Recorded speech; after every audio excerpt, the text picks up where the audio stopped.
Hello and welcome back to Excelsive. I'm sure most of you are comfortable using pivot tables. If not, I have some videos nicely curated into a playlist for you to watch. I'll leave the link up top and in the description. And even more of you lot would be comfortable with filters.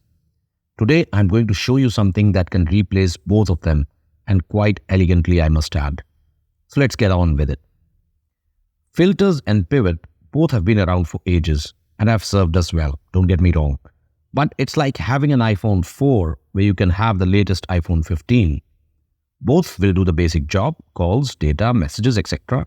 But iPhone 15 would be able to do a lot more and look good while at it. That would be the best analogy to describe slicers replacing filters and to an extent pivot tables. And believe me, since I have been using slicers, I have completely stopped using filters unless the situation specifically demands it.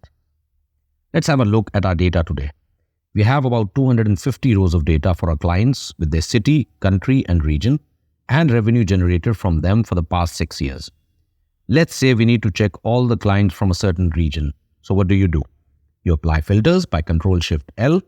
We need to do that here because I already have this data in a table and filters are already applied.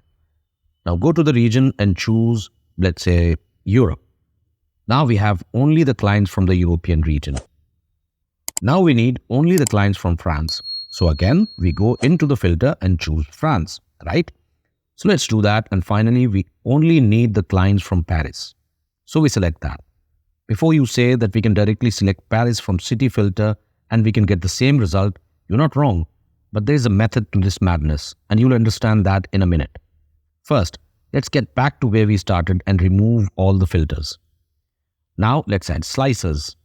To do that, we can either go to the Insert tab and under Filters, we can find slicers here, or we can go to the Table Design tab and under Tools, we'll find Insert Slicer there too. Once we click on that, we get to this box. Let's choose Client, City, Country and Region and hit OK. And here we have our slicers. While you have one selected, press Ctrl-A to select them all like this. And let's move them to the side so they don't block our data. As of now, they are stacked on top of each other. So we need to fix that. No issues. Let's first decide where to place them all. Like I would want them placed on the top here. So first, I'll drag them all to the top. And then I'll go to the Slicer tab and go in Align. And choose Align Top. And all the slicers are aligned to the top. But they are still stacked. So let me choose the top slicer by clicking somewhere else and then clicking on it and drag it all the way to the right. If you press and hold Shift, it can only move in straight lines like this. Makes it a lot easier. While one of the slicer is selected, press Ctrl-A and select all of them. Go back to the Align button up here and choose Distribute Horizontally. Now they look better. If you don't have this much space like I do, you can bring these two down here. And if they are not aligned, select one on the top and then the bottom one. Go in Align and choose Align Center. Do the same for the second set here and done. You can change the size of the slicer from here or change the size of the buttons from here. You can even change the theme of the slicers to match the theme of your data here by Slicer Styles. Believe me, aesthetics matter. If your data looks professional and is better presented, you've won half the battle. Now that we are done with the layout, let's see what slicers can do. First off, they are already sorted in ascending order, which is nice. Makes making choices easy. Let's do the same as we did with filters. So let's select Europe from here and instantly we have our data filtered for only clients that are from Europe. And here comes a star feature of slicers that you don't get with filters. Did you notice the moment I clicked on Europe here, some of the items have grayed out in all the other slices? That means that these items are not available with your current choice, which in this case is Europe. You can still have a look at what you have available though, no one is stopping you from doing that. Now finally, let's select Paris from the city slider and here we have all the clients from Paris, France and Europe. To clear all the slices, we can go to the Data tab and under Sort and Filter, click on this button. Clear and that clears all the filters. That's how you apply and use slicers. But didn't I said you can also replace pivot tables with these? So let's see how can we do that. Pivot tables can be a really powerful tool if used correctly.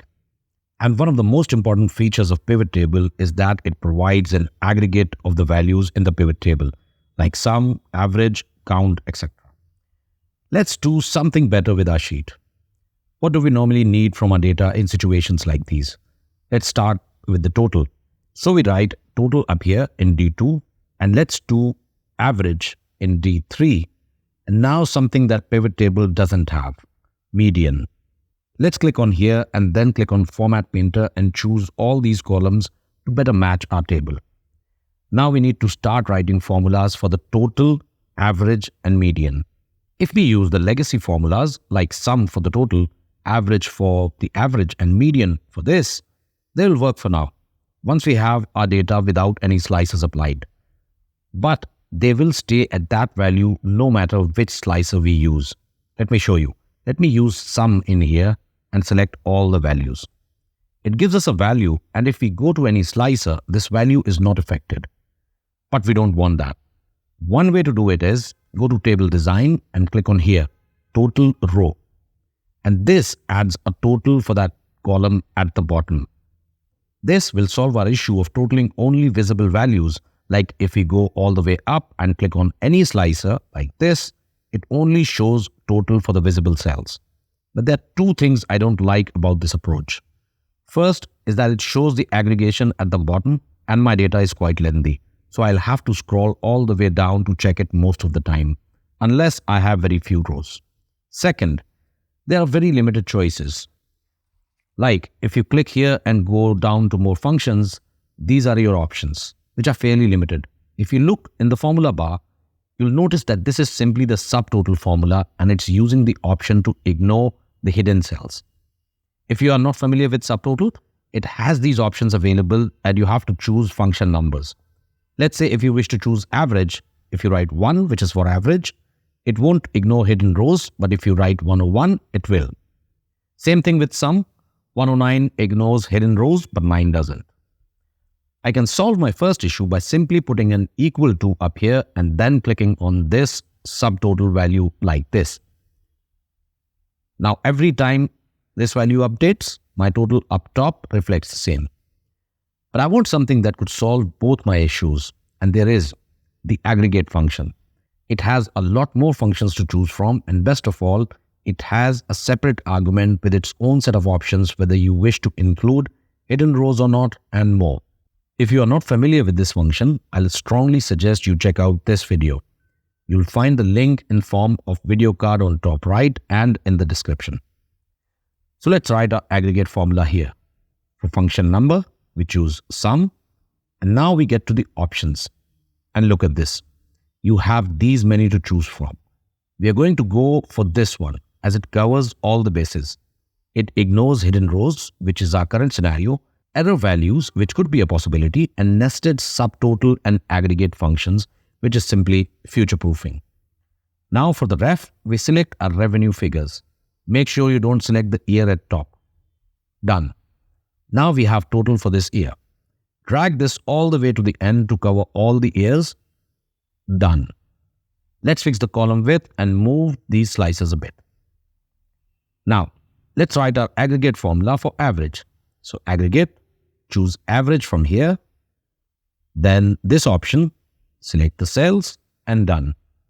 The last is median. So aggregate, choose median from down here, option 3 from here, and select the cells. Let's drag both these formulas till here and done. Now, whatever slicer we use, they get updated automatically. So that's how you can avoid using filter and pivot tables completely. The slices are new, fresh, and look a lot better than other options. Not to mention, you can use the slicers in interactive dashboards, something that you will see a video about in near future. That's all for this video. I'll see you in the next one. Until then, like, share, and subscribe, and happy spreadsheeting.